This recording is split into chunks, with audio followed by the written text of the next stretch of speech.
of 32 reputed gang members as part of what's called Operation Shadyville. This is the largest single gang takedown in the history of Queens County. It is the second largest gang takedown, which included different gangs, also from this administration, which was about 3 years ago. This is a 97 count indictment against, like I said, the single gang, called Badco Ball-Out Gang, which is made up of both self-made Mac ballers and 5-5 neighborhood Crips. We have charged a total of 13 incidents of gunfire, 13 fatal shootings, 2 non-fatal shootings, 8 shots fired incidents that did not strike a person. 14 out of the 32 of the defendants are in fact shooters, and there are 6 individual victims, 3 murdered by gunfire, 1 struck by the car driven by an innocent man who was shot and killed by the gunfire, and 2 non-fatal shooting victims. This violence spanned across the borough of Queens County. It was in Queens Village, Hollis, Jamaica, Fresh Meadows, Kew Garden Hills, St. Albans, and Cambria Heights. Approximately 17 firearms, which you have before you, were seized during this investigation. We allege that these defendants have become the most violent gang in the borough of Queens County, creating fear and violence throughout this borough. The defendants are variously charged with murder, conspiracy, weapons possession, related charges. All have been charged with at least conspiracy in the 2nd degree, face up to 15 years. Others have been charged with conspiracy in the 1st degree. They face over 25 years to life. 6 of the defendants are charged with the conspiracy in the 1st degree. Like I said, one of the highest charges available to law enforcement today. 23 of these defendants were apprehended yesterday morning by our partners in the New York City Police Department, while 6 of the other defendants were already incarcerated on other matters. 23 of the defendants were remanded or held on high-dollar bail in court yesterday by Judge Holder and Judge DiBiase. We thank our partners in the judicial system for their efforts. 3 defendants remain unapprehended. 6 will be arraigned at a later date. We allege that the leader of this gang is called Javan Atapuco, who goes by the street name Shady. He was responsible for arming and organizing local teenagers. He also gave permission to gang members to shoot rivals. The group primarily operated from Atapuco's home in Queens Village. And remember that Queens Village is a quiet residential neighborhood. They called it Shadyville. I refuse to give up the neighborhood. It's called Queens Village, where he stored, procured, and distributed firearms. Many of the individuals charged in this indictment live in Queens Village. For the last 4 years, members of Badco gang have been in an ongoing feud with their perceived enemies, Top Op Mac Ballers, 5th Clack, and BG4.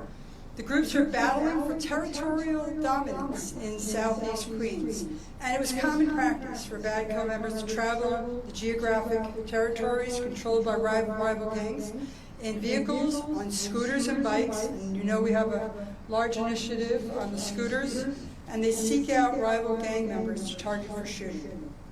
The defendants also called this practice spinning the block. They would seek the rival gang members by spinning the block, and many acts of violence were typically precipitated by taunts on social media. There are also social media provocations meant to lure rivals into Badco territory so that they may be targeted for the acts of violence. Make no mistake, this group didn't care whether they were shooting in busy intersections, whether they were shooting by schools, playgrounds, or very near residential homes or apartment buildings.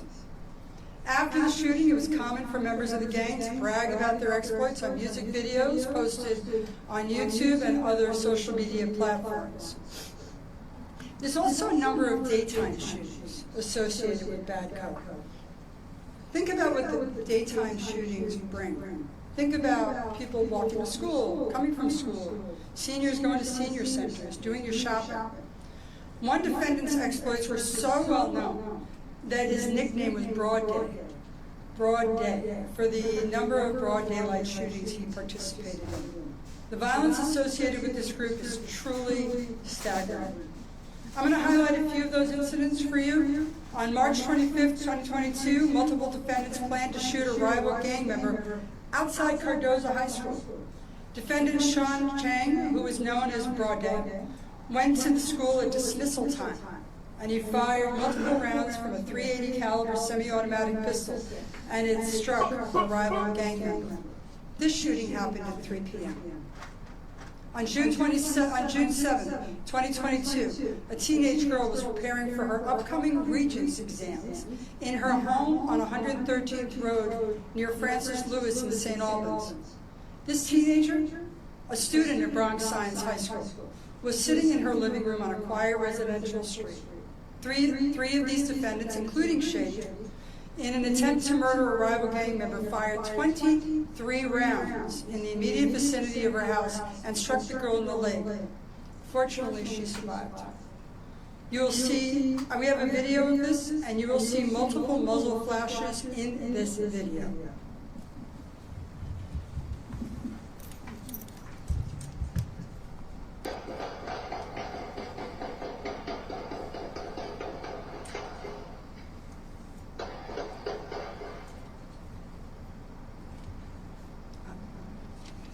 Air that shit out. By the way, in this indictment, it is 3 fatal shootings, not 13, like I said. So 3 fatal shootings in this indictment. In November 22nd, just a mile from where we stand right now, in Kew Garden Hills, these defendants conspired to murder an 18-year-old gang member named Mark Green. At least 5 individuals gathered outside North Queens Community High School next to the Queen of Peace Roman Catholic Church on Main Street. Defendant Jeff Joseph, whose street name is Havoc, and Shady approached Green. Havoc took out a loaded gun and killed the 18-year-old. This shooting, by the way, happened as well at 3 p.m. in the afternoon, in the middle of another residential neighborhood. Just a few months later, on January 20th, 23, a then 14-year-old defendant known as Shifty fired multiple rounds outside the New Dawn Charter School and Early Bird Educational Center in Jamaica. I'd like you all to just remember who goes to those schools. Very young people as well. This shooting happened at 3:50 p.m. On May 20th, 24, 2 of these defendants, Emeka Anodu and a 16-year-old, spotted a rival in the McDonald's at the busy intersection of Springfield Boulevard and Linden. Both defendants fired multiple rounds into the McDonald's, and miraculously, no one was injured. This shooting was again in broad daylight at approximately 3 p.m. In the upcoming video, you will see the perceived rival in red standing outside the McDonald's. The defendants congregate in the parking lot, spray the restaurant with bullets. Pay attention to the glass window as you watch the video.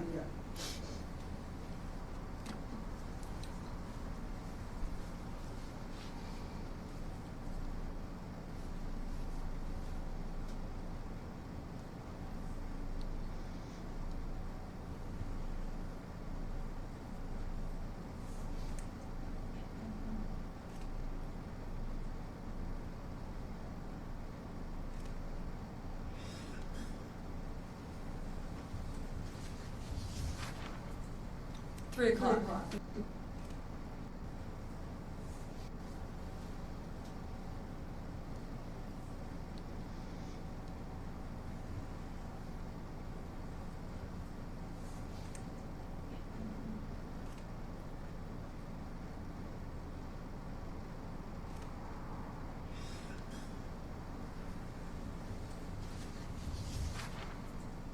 Three o'clock in the afternoon. Perhaps the most tragic incident was associated with this, in this case, happened on September 16th, 2024. A then 15-year-old defendant, after getting into an altercation with a rival gang member near Popeyes on Farmers Boulevard, produced a firearm, pointed it at his rival, and fired the weapon multiple times into the intersection.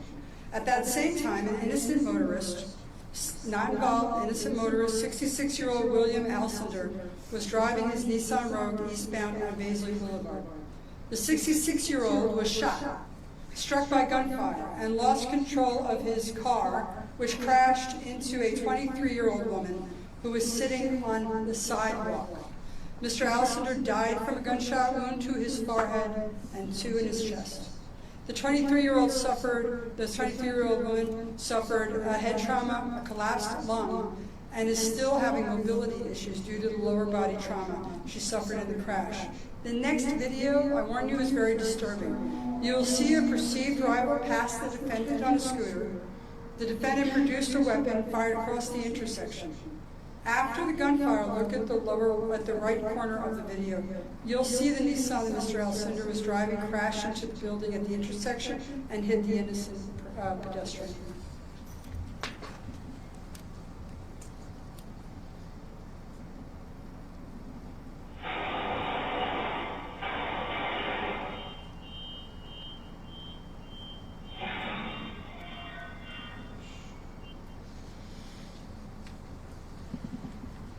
This is the very this is the very definition of senseless violence that produced innocent victims as well.